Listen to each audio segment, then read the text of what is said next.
Good to see you again, hobby friends. You know, at some point in your miniature painting journey, it's entirely likely that someone's going to approach you and ask you if they can pay you to paint a miniature or two for them. And you shouldn't be afraid to feel good about this. It means people admire your work and look up to your artistic abilities. But should you take the job? And that's the exact question I had to ask myself when a wonderful gentleman by the name of Nick approached me and asked me to paint this. 2,000 points of Adeptus Mechanicus. Oh, there's more. Now, the way I see it is, if I do one massive stress test, I'll experience the greatest highs and the lowest lows of this whole commission painting process, and I'll determine if it's actually worth the squeeze. But while we're at it, we'll also have some fun figuring out how to paint an army that I've never painted before. Also, I could use the cash. I recently had to get one of these new insulin pumps, and even after having good insurance, my copay is roughly equal to that of buying a decent mid-sized sedan used. Thanks, American Health System. Now, hidden under all these boxes is the most important first step for this process, whether you're painting a big project for yourself or from someone else, and that is to have a written down plan of attack. Now, recently in a different video, I painted my own Night Lord's army, and I forgot this step. And I think the whole project suffered from it. And this doesn't mean that you need to have it all figured out before you ever pick up a brush. It just helps you visualize the project and be more efficient with your time. Like with priming, for example. Why prime a whole model black when you can prime it in the color that's most prevalent on the model? I just love this particular series of Krylon metallics. They're super durable and extremely shiny. And don't get me wrong, I love my airbrush, but when I'm priming a ton of models at once, nothing beats a high quality spray can primer. And speaking of time, let's talk about assembly of models. Yes, I had to assemble all 120 models for this army before I even could begin painting it. And I'm not exaggerating when I say that it took me longer to put together all these models than it did to actually paint them. I bring this up because understanding the full picture of the task ahead is really important prior to agreeing to it.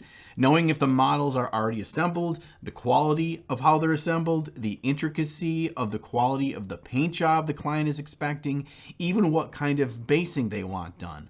All of these factors affect how much time it's going to take you, and therefore how much it should cost for the job. All right, enough boring administrative mumbo jumbo about this project. Let's get on to basing. There's a lot of really cool texture pastes out there for basing these days, and many of them come with pigments already in them. So to save a step, I used a red oxide paste and planned that as the base color for the basing scheme. By applying it after the models are primed, I save myself a step by not having to repaint a base tone on all 120 of these bases. I went through almost half of this big jar in basing this army, and I don't know why I hadn't even considered materials as an important aspect to this equation. Your paint, your brushes, just about everything in our hobby is a consumable resource. So even if you're thinking to yourself, $10 an hour is a pretty sweet deal for something I already enjoy doing in miniature painting, remember that not only are you making less than $10 an hour if you quoted a total price based on 20 hours of work that's going to take you 30 hours because you have to build the models, but you're also using the materials that you purchased yourself and you're going to have to replenish. Now, I personally think that armies look most striking and most cohesive when they have 1 to 2 important main colors and the rest of the colors kind of fade into the background. Not only does this make your army look cohesive, but it helps you crank through everything a lot faster. Every additional color you add to an army is a pretty big time commitment. And I'm not just saying this to speed through some stranger's army that you're painting. I really believe that the fewer colors that you put on your army, the more you can put the attention on those striking colors. And if a paint requires you to do 2 coats for good coverage, that means you're taking twice as long to paint all that color on. I used unthinned paints for this whole project, specifically ones I knew I could rely on for good coverage. And yes, this silver primer is a bit glossy, and that made painting my main blues a little bit uneven with just 1 coat in some spots. So I did go back through with the second coat on all the visible areas quickly if I noticed something wasn't fully opaque. It's important that your primary army color really stands out vibrantly. I will say that I lucked out a little bit in Nick, whose army army this is that I'm painting. He was really open in his communication. He would get back to me really quickly when I had questions or wanted to discuss something. He sent me pictures of paint schemes that he really liked and color combinations he liked, and he was open to me asking him questions about tweaks that I thought would be cool. And in the end, that made this process pretty darn smooth. But that doesn't mean that's how it always goes. And I certainly didn't feel like I knew all the right questions to ask him prior to agreeing to the job, and I could have easily gotten myself in over my head. Some people will just let you run with it and have fun, and if you're thinking of trying out commission painting, look for those people. If you get a vibe that the person is going to be difficult to work with, go with your gut and turn down the job. Another dumb mistake that I made is I didn't even ask him for half the money down up front, which is a terrible idea. Luckily, Nick offered it pretty early on in the process, and I was like, oh yeah, that's good. So I don't just paint up all of these models and then someone just decides to not pay me, and what do you do then? All right, I'll say that I think contrast paints are a good product for certain things, but god damn it, they're expensive. And I don't like using them for big projects because it's so easy to go through a couple of those $8 bottles super quickly. So I mixed up my own contrast brown for all the leather and brown bits. And I'm using the recipe that I detailed in the video from the past that's now linked on the top right of your screen. And that reminds me, if you're looking to pick up any of the supplies that I'm using in today's video, I'll put those down in the video description below. And that way you can support the channel at no additional cost to you, so I appreciate those that support me that way. It was about the time I got to painting the copper details on all 120 models of this project that I started questioning my life choices. Now I started to hear in my head all those things that people say around me why you don't do commission jobs. Because when you're doing a big project or even a small one, sometimes there's parts of the project that are just a slog, or they're boring, or you just struggle to get through them. But when it's your own models for your own army, you make it through because you're excited of what the final product's going to be. And I really struggled at certain points of this army, this metallic part especially, to get through, because I didn't have that carrot at the end of having a finished product for myself to something to kind of push for. And there's always that worry when you try to turn something you love into something that can make you money. Will it just be like I'm not even working because I already love doing it? Or will it take the thing that I love and make me hate it? That's always the fear. And I don't know the answer for each of us, but it's something we need to be wary of if we're going to try to enter into the commission painting realm. Today's video is brought to us by the #1 place that us creative types go to get our learn on, Skillshare.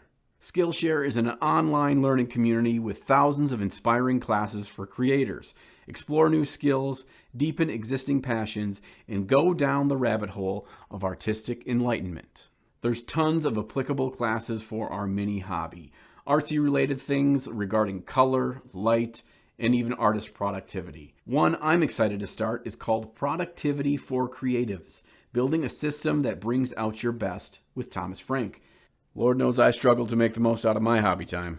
Skillshare is great because it's curated specifically for learning, meaning there's no ads, they're always launching new high-quality classes by people that know their stuff, and the classes are broken up into bite-sized chunks so you can learn whenever you have some free time, over lunch, on the toilet, on a hot air balloon ride, wherever. If you want to figure out if it's something that you would like or not, why don't you click on the link in the video description below and get a 1-month free trial. That way you can take her for a spin. But it's only open to the first 1,000 subscribers that click that link, so get on down there and enjoy your free trial. A big thank you to Skillshare for supporting the channel. Now let's get these minis put away and get back to the video. I like to try at least 1 or 2 new ideas with each big project. And for this one, I was excited to give something called undershading a try, and I'm really glad that I did. My goal was to find a combination of inks that would result in an interesting warm tone that I could apply to each miniature from below. I thought this would be a quick way to give some interesting depth of color, as well as light and dark contrast. I wanted this tint to be a nice warm color to contrast the cool blue tones on the cloth. Anytime that you contrast a warm shadow with a cool base tone and vice versa, it makes it look like you know what you're doing, even when you don't. The best part about this step is how much it brought to the models with very little time. Yes, it requires an airbrush, but I think that it makes such a big impact that I'll definitely be using this step on all of my future armies.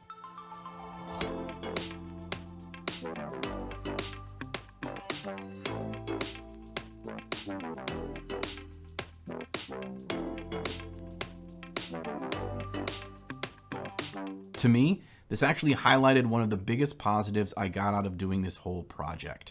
Trying new things, experimenting, and attempting to improve myself as a painter. There's lots of ways that you'll naturally improve by painting this many models, no matter who it's for. But those improvements are usually harder to see. Things like better brush control and understanding where to place highlights. But I found that taking risks and just trying something new, that's some of the most enjoyable aspects of painting. And whether it's for me or someone else, it doesn't matter. Because if it is for someone else and you screw it up, who cares? It's their mini now, so they can deal with it. I kept the momentum going by using a wonderful indigo ink on all the bases, this time creating contrast by using a cool color for a warm base tone. I wanted to create some depth on the bases to look like the army is coming from a darker area and towards the light. Again, this step was super fast, and I love how it brought out the texture from the basing paste.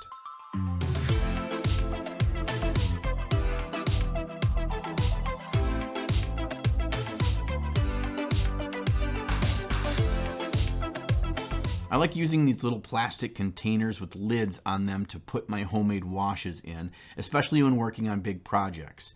Oil washes, when thinned correctly, are just like normal oil, except for they're 10 times better and 10 times cheaper. With the right container, I can seal it and start right up the next time I have time to paint. Mineral spirits evaporate much faster than water, which are what we use to thin our oils. So keeping them airtight whenever you aren't actively painting is really important. I'm focusing the wash on all the metals and areas with lots of little detail. If I get a bit on the blue cloth, it's not a big deal. You can wipe up any mistakes that you make with just a Q-tip. This wash is nice and thin, so it creates depth while flowing immediately into the crevices and deeper portions of the model.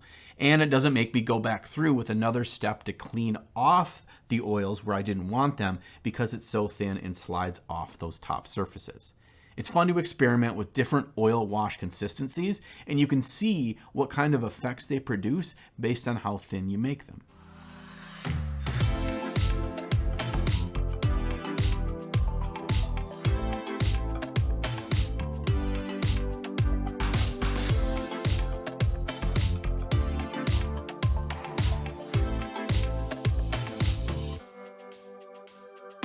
To finish up the bases, I bust out my Artist Opus dry brush and hit the front of each base with an ochre color. I make sure to only make brush strokes in the direction opposite of the shadows. This gives the impression that the light is coming from this direction and really adds more depth to our bases overall.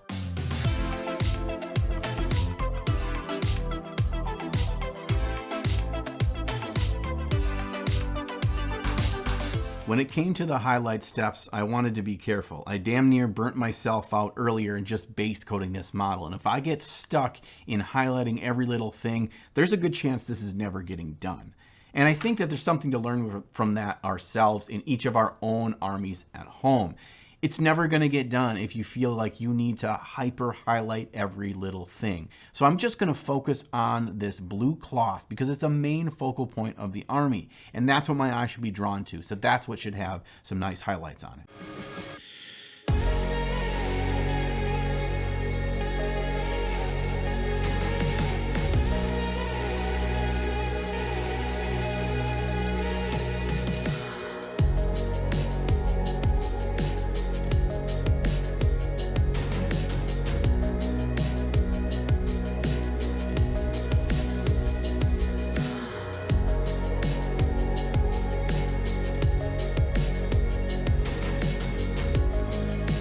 And my final step is to add a bit of glow as a pop of color. I feel like I've overdone this step a little bit in past armies, and I wanted to keep this a little bit more subdued with this army while still offering something to really make them stand out and be unique on the tabletop. I decided to go with orange for two reasons. One, it's a complementary color to blue, so they should really meld well. And secondly, it kind of reflects the nice orange color in the bases, and it makes the base and the model feel like they're in the same environment. Adding tints and glow effects with an airbrush really is one of the easiest and funnest uses of the tool, and it's not easily replicated with just a brush. Because the color is so thinned down and faint, you can't screw it up very easily, and you don't need to be very exact. Just make sure you spritz a little, then blow pure air to try to get the layer to dry before adding another spritz of paint. This prevents the paint from flowing all over the model and into the crevices. When all is said and done, I'm a little bit torn about this commission painting process. I just didn't love the models, and it's not that these aren't cool models, it just wasn't my army. You know, when you're painting something for yourself and you're excited about the final outcome and seeing that army on the table, when that's not there, the drive and the excitement just kind of fades. And of course, I couldn't help but thinking about my mountains of unpainted models that I wasn't painting because I was painting somebody else's instead. But it certainly wasn't an entirely negative experience, not in the least. It feels good to paint something that someone else is excited to own and use, and I hadn't really thought about it that way until I had the army complete and sent Nick some photos. I'm really happy for him, and I hope he enjoys the army. Like I said earlier, I didn't feel like this was wasted time because it helped me experiment and improve as a painter. It gave me ideas on things I want to try on my next army, ways to get a better result in the same amount of time, and even get to make a fun video out of the process. When it comes down to it, it's really up to you if you want to give commission painting a try. There's really no right or wrong answer. I will recommend that you not paint an entire army for your first commission project. Maybe just start with 1 or 2 models. The last thing I want to see is you drowned in an entire mountain of boxes that takes you like 7 years to finish painting.